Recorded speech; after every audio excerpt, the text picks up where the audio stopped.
In Nigeria, it is often believed that the traditional way a person living with disability can acquire money is through alms given to them by people they know, or strangers on the road or street.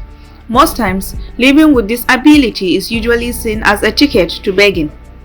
This visit was inspired by viral videos I watched online where beggars who had been pretending for years to be living with disability were exposed as they had no disability of any such, but they chose begging as means of livelihood. Paradoxically, I saw a handicapped person by the roadside, and instead of the conventional begging, this man was selling socks and caps on his handicapped bike.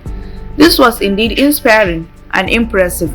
Let's take a look. Life for a person living with disability can be quite a struggle, especially in societies where there is the absence of inclusion in many facets.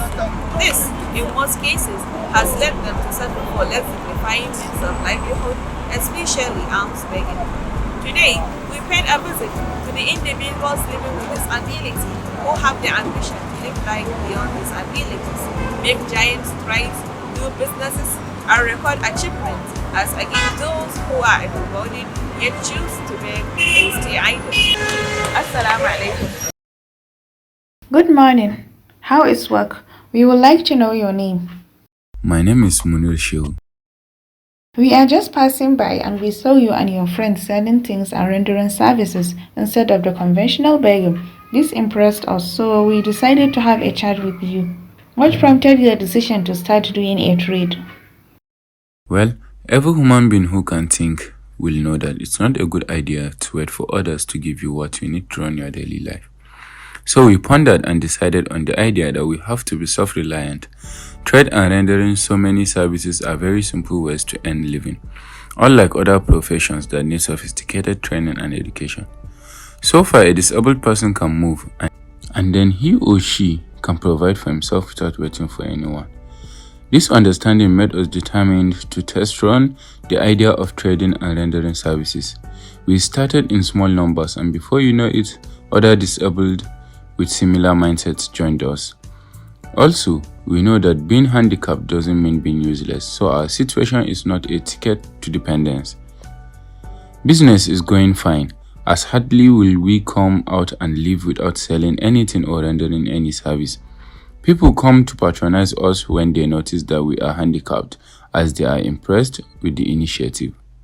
From our discussions, I got to know that they have an association where all of them, though living with one disability or the other, are doing some sort of business that suits whatever disability they may be living with. The name of the association is Association of Traders Living with Disability. My name is Ahmadu Jama'ari. I joined this association because I want to be self-reliant too, and I'm glad I did, as I can cater for myself now. What is more fascinating is that they use to gather money on weekly basis to help set business to other handicapped who are still begging on the road. With this, every week, they have additional self-reliant handicapped through savings raised by them. My name is Sunusi Musa. After being self-reliant, we then decided to create a means where we can help others become self-reliant too. Good afternoon. What is your name? What do you sell? And what services do you render? My name is Abdullah Muhammad.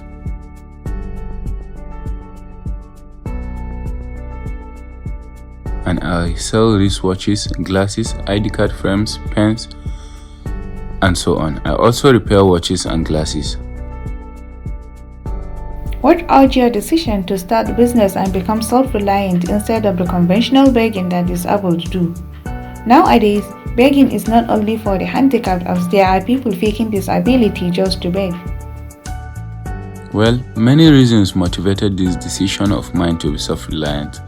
First, there's this saying that the hand that gives will always be more blessed than the hand that collects. This is just one. Have you ever begged? Yes, I was. I begged in so many places. How will you compare the life of begging and that of self-reliance? I was a beggar for good 20 years, and I have been self-reliant for good 20 years also. But at a point when I was a beggar, I decided to save what I get to start my own business. So your business capital was earned through begging.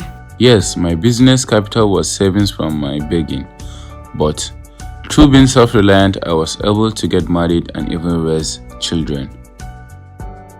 Of course, we won't condemn begging as if it is to get capital so that one can be self-reliant. What we are discouraging is the mindset that I can't do anything except begging. Business is doing fine, Alhamdulillah. Thank you very much. May Allah continue to bless the business. Good afternoon. What is your name and what do you sell? My name is Mustafa and business is doing well. That's great as I have been seeing people trooping to get your services. I sell shoes, both foreign and local.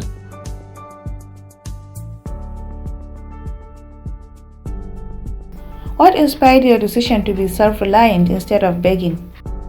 What will be your advice to disabled people who use begging for alms as means of living and even healthy people who are not disabled in any way but choose to beg?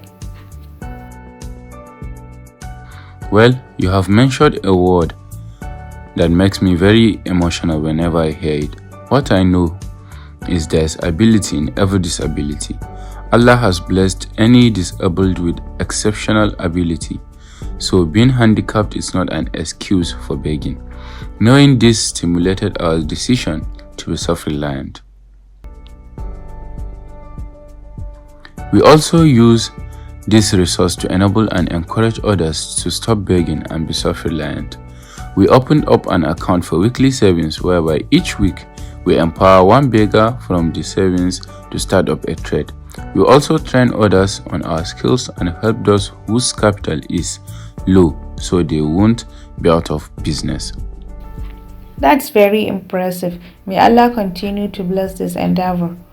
What will be your advice to disabled people who use begging for alms as means of living and even healthy people who are not disabled in any way but choose to beg?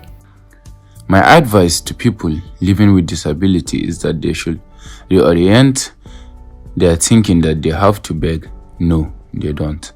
They should stop portraying disabled people as lazy people.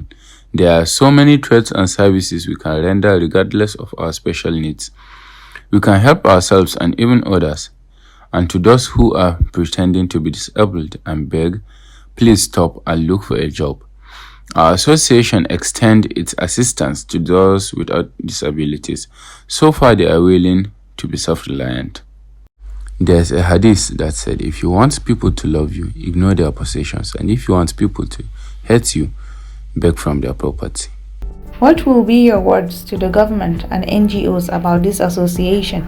We would like to call on the government and NGOs to please help and include the disabled at the helm of affairs. We have been running this trade without an iota of help from any organization. With little help and recognition, we know we will do better. Thank you very much. We hope this would help inspire other persons living with disability that have resorted to begging as means of livelihood to know that they can do better and actually earn a living through dignified means rather than begging. This is also a wake-up call for the able-bodied persons who decided to disparage themselves as beggars in the street. Let us all support and encourage these persons living with disability by patronizing their businesses wherever and whenever we see them. On behalf of my producer Haruna Musa, I am Aisha Musa Awiyo, reporting from Neptune Prime TV.